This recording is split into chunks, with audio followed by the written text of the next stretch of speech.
wathi mengabe Katsela umtima rapta. usisindo enguSawuli Asolo fata Saul. yavendo enguSawuli yamphoqa uNkulunkulu Aphoqa buti. wathi angizoyihlupha ngizomele ngiyeke bese ngithatha uDavida ngumbele Afita kimbe. bona bazothi bahlele esitulini ngasebehlele esigqikini isituli lekusawula ngisigqiki bahlala uSawuli asehlele esigqikini abethe uhlele esigqikini babona usemkhulu uDavida kanti uDavida unjalo yena unjalo ukuthi uphucwe lokhu ayekunikezile uyakhala uNkulunkulu emva kwendlu akakhali phambi kwakhe wasusa lokho kuyisituli bahlala esigqikini uSawuli wagcina esengena umoya omubi ibhenki liyaqina madodeni haleluya kanti uhleli ucomfort isitulo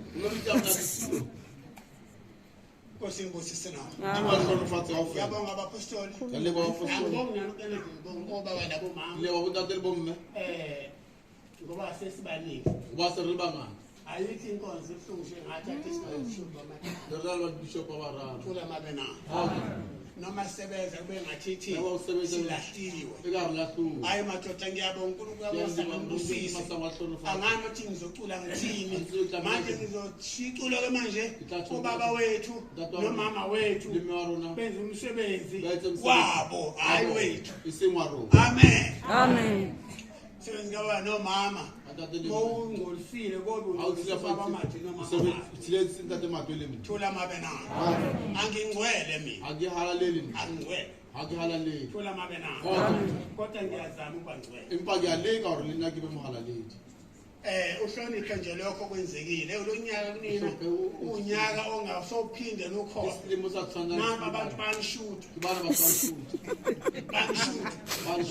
baqopha ivideo yokuthi isho ningasekho emhlabeni olukukhona lolu suku olisimangalisa ukuthi mhlawumbe uyena lona usibanibani sebesho ngoba ungasekho efadeni ungasekho emsebenzini kababonasana thula mabenana ngalo ngizongithandazisa mina ngithi ngijabulile bafowethu ngithi sijabule sonke leso Amen. mengabe khona ke Nkosi yami ozokwakha Angitwarele ndaba.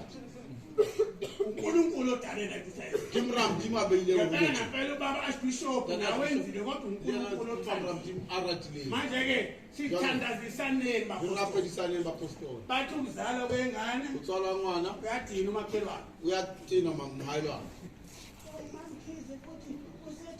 Usathothe umhlangano.